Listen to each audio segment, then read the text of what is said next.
बिहार वालों, आज मैं 2025 के मैनिफेस्टो के कुछ पॉइंट्स बताने जा रहा हूं जो एनडीए का है। और जीतने के बाद क्या ये वो संभव कर सकते हैं? अगर ये 5 पॉइंट या 7 पॉइंट भी संभव कर देते हैं तो बिहार आने वाले 5 सालों में, और उसी पे अगर काम चलता रहा तो आने वाले 10 सालों में 10 अग्रणीय राज्यों, भारत के 10 अग्रणीय राज्यों में आ जाएगा। पहला पॉइंट देखिए क्या है कि सबसे पहला पॉइंट सही है, 1 करोड़ सरकारी नौकरी व रोजगार। दूसरा, एग्री इंफ्रास्ट्रक्चर में 1 लाख करोड़ का निवेश। ये सब 5.5 साल के अंतर्गत आने वाले काम है। हर जिले में फैक्ट्री, मतलब 38 जिला में 38 फैक्ट्री। उसके बाद 10 नए औद्योगिक पार्क, यानी कि 10 नए औद्योगिक पार्क भी आएंगे। 100 एमएसएमई, यानी कि 100 स्मॉल एंड मार्जिनल, एमएसएमई है तो मीडियम एंड स्मॉल इंटरप्राइज, इस तरह सा होगा कुछ, आप देख लीजिएगा, मैं भी थोड़ा देख लूंगा।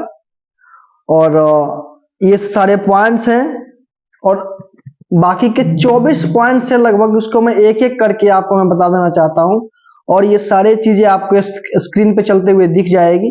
और मेरे हाथ में जो है एनडीए का संकल्प पत्र है, आपको नहीं दिख रहा होगा, मैं डाल दूंगा सीधा स्क्रीन पे, तो मैं उसी को पढ़ रहा हूँ आज। एनडीए का संकल्प पत्र 2025 चुनाव से पहले का पहला पॉइंट जो फर्स्ट है, 1 करोड़ प्लस सरकारी नौकरी व रोजगार।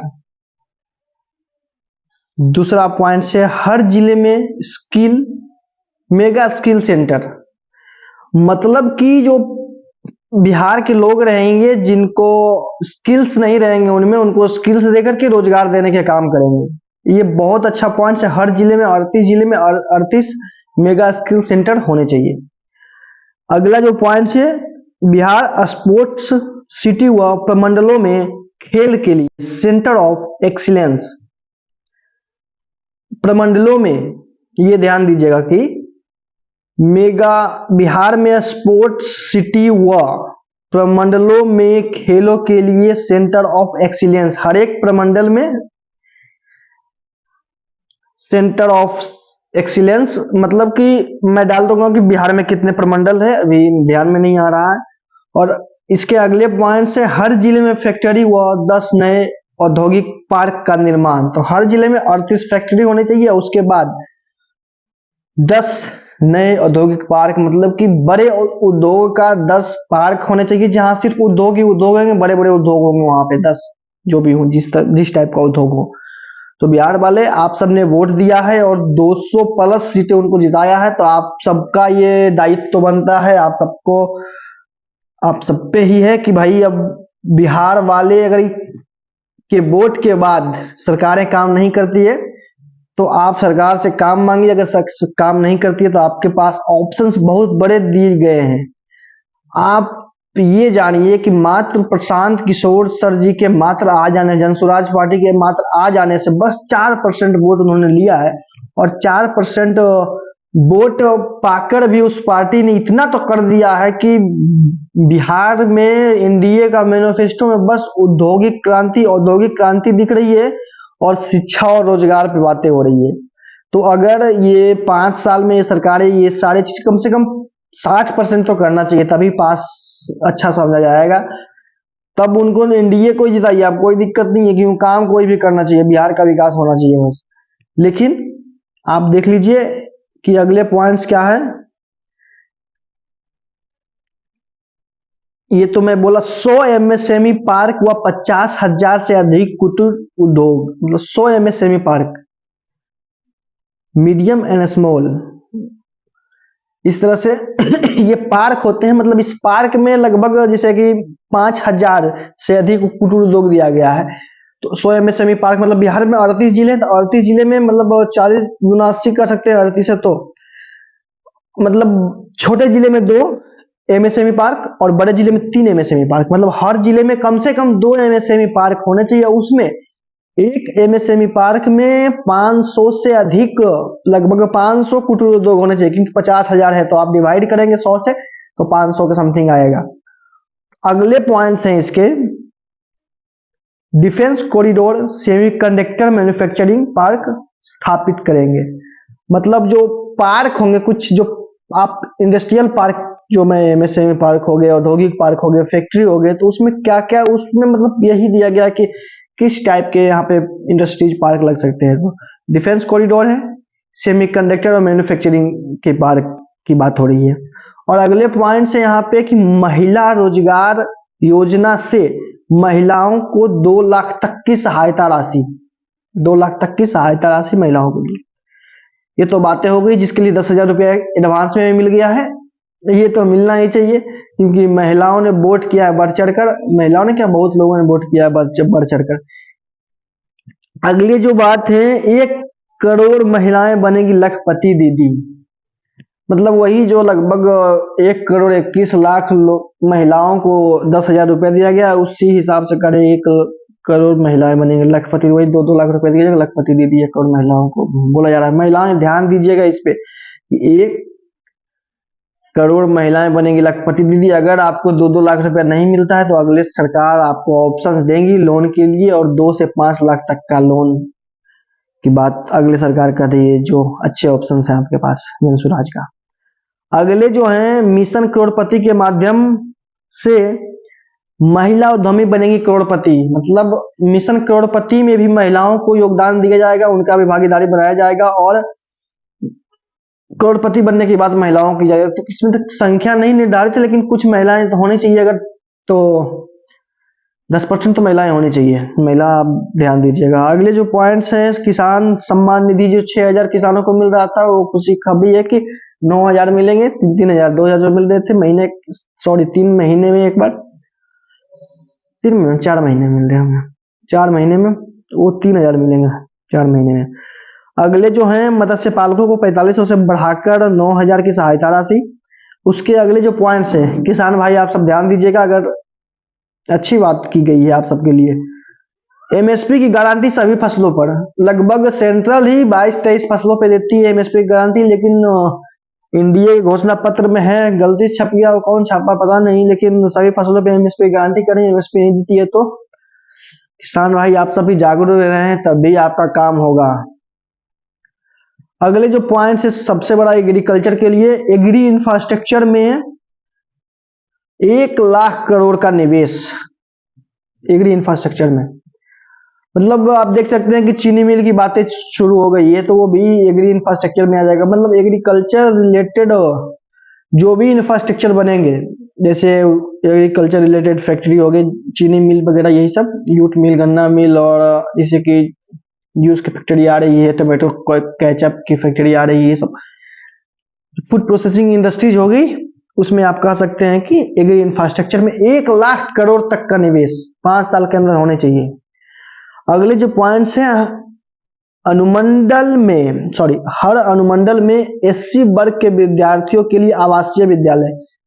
हर एक अनुमंडल में डाल दो, बिहार में कितने अनुमंडल हैं, हर एक अनुमंडल में एससी वर्ग के विद्यार्थियों के लिए आवासीय विद्यालय। एससी वर्ग आप सब ध्यान दें कि आप सबके लिए स्पेशल हर एक अनुमंडल में विद्यालय खोला जा रहा है, जिससे कि आप पढ़ करके अच्छे पोस्ट पे जाएं, अच्छा ग्रो करें, और बिहार को विकास करने में योगदान दें अपना।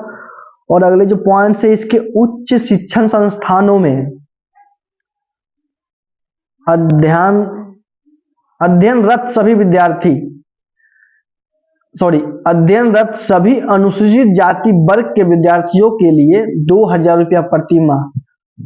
अनुसूचित जाति जो उच्च शिक्षा में पढ़ाई कर रहे हैं, कहने का मतलब ये हुआ, उच्च शिक्षण संस्थानों में जो पढ़ाई कर रहे हैं, उनको, जो अनुसूचित जाति के विद्यार्थी हैं, उनको 2,000 रुपया तक का सहायता राशि, बहुत अच्छी बात है, मिलना चाहिए उनको 2,000 रुपया, जिससे कि वो अपने आगे की शिक्षा कर सकें और साथ में अच्छी शिक्षा ले सके। ये अनुसूचित जाति विद्यार्थियों के लिए बहुत अच्छा चीज है। और अगले पॉइंट जो है, ईबीसी वर्ग की जातियों को 10 लाख तक की सहायता है।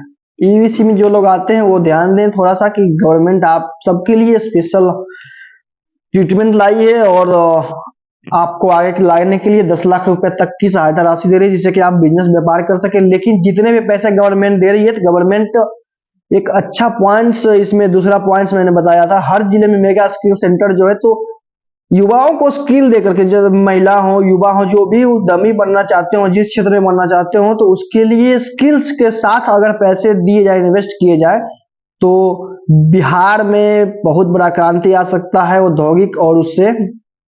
लेकिन स्किल्स के साथ ही पैसे दें तभी वो बिहार के लिए उपयोगी होगा और उनके लिए भी उपयोगी होगा, नहीं तो फिर वो पैसे ऐसे ही व्यर्थ में चले जाएंगे। हो सकता है कि बिहार गवर्नमेंट को वो पैसे, बैंक को भी वो पैसे नहीं मिल पाए। तो ईबीसी वर्ग की जातियों के लिए 10 लाख रुपए तक की सहायता बहुत अच्छी बात है। गरीब परिवारों के छात्रों को केजी से पीजी तक मुफ्त गुणवत्तापूर्ण शिक्षा जो अभी दिया जा रहा है, लोग तो यही कहेंगे भाई दिया जा ही रहा है, गुणवत्तापूर्ण तो नहीं मेरे ख्याल से है, लेकिन जो भी अच्छे शिक्षा की बात की जा रही है तो होना चाहिए विश्व स्तरीय शिक्षा, गुणवत्तापूर्ण बस बोला गया है इसमें। स्कूल में मिड डे मील के साथ पौष्टिक नाश्ता, मिड डे मील तो मिल रहा था, पौष्टिक नाश्ता पता नहीं ऐड किए हैं बाद में या पहले से मिल रहे हैं, देख लीजिए आप सब। 10 लाख नए पक्के मकान, 10 लाख 10 लाख आएंगे तो गरीब को अगर 10 लाख पक्के मकान मिलते हैं तो बहुत अच्छी बात है। और मैं इसमें एक बात और कहना चाहूंगा कि पिछले 2020 के मैनिफेस्टो जो 7 निश्चय एनडीए का था, मैं वो ध्यान में आया है कि 7 निश्चय में तो एक था कि हर एक खेतों तक सिंचाई की सुविधा पहुंचाई जाएगी, तो मेरे घर तक, मेरे फार्म तक तो बिजली की सुविधा पहुंचाई, इरिगेशन की सुविधा तो उतनी नहीं है, लेकिन कुछ तो की गई है। लेकिन जो शहरी मजदूरों के लिए पक्का मकान का उसमें जिक्र था पिछला एनडीए का, मेरे पास है नहीं, लेकिन मैं 100 नहीं 110 नहीं 1000% गारंटी के साथ कर रहा हूँ, ये दोनों पॉइंट्स एकदम थे।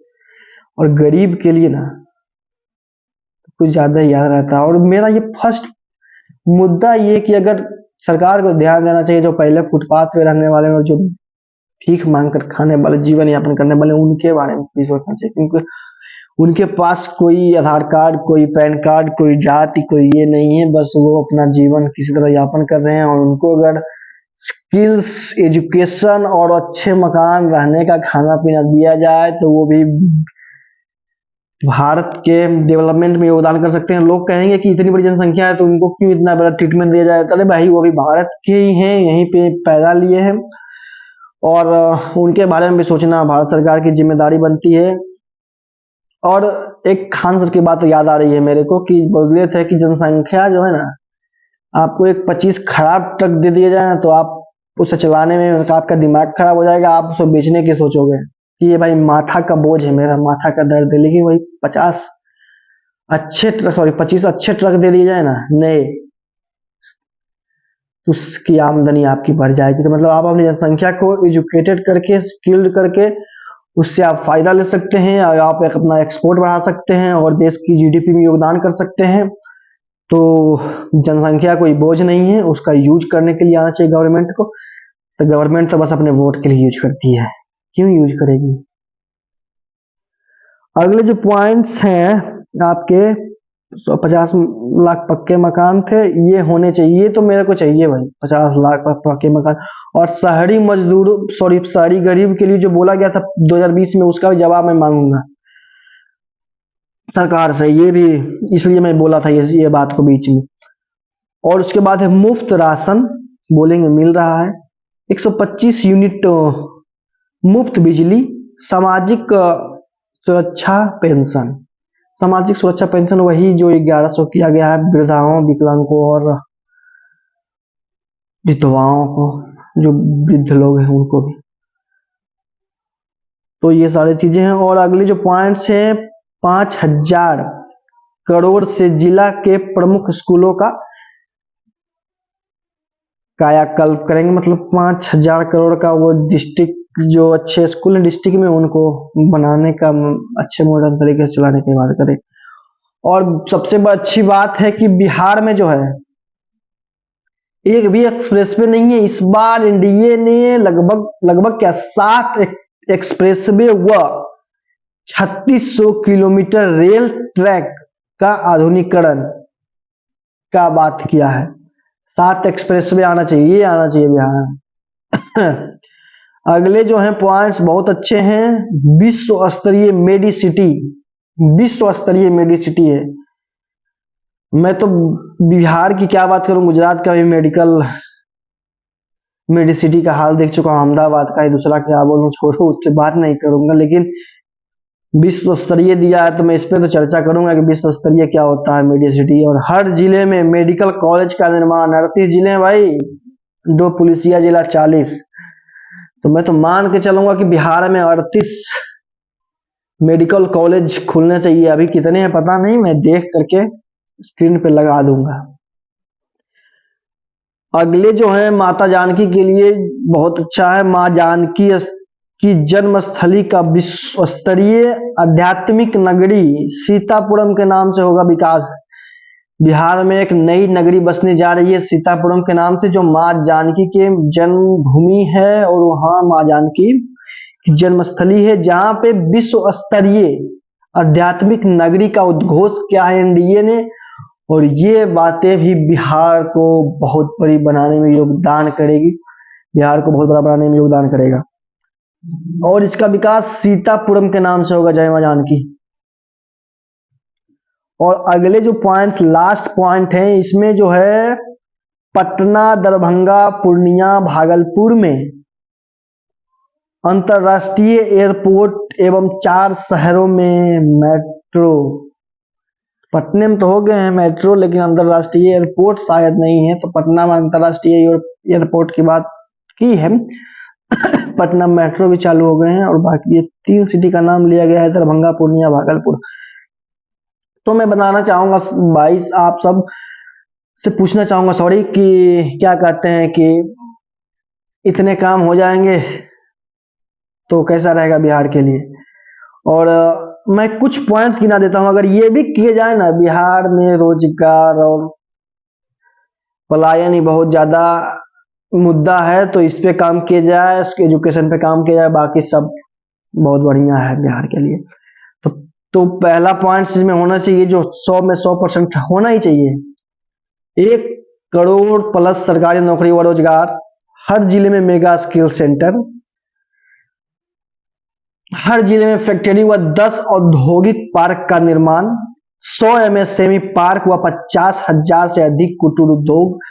और महिलाओं के लिए जो दिया गया 2 लाख रुपए तक, तभी महिला रोजगार हो।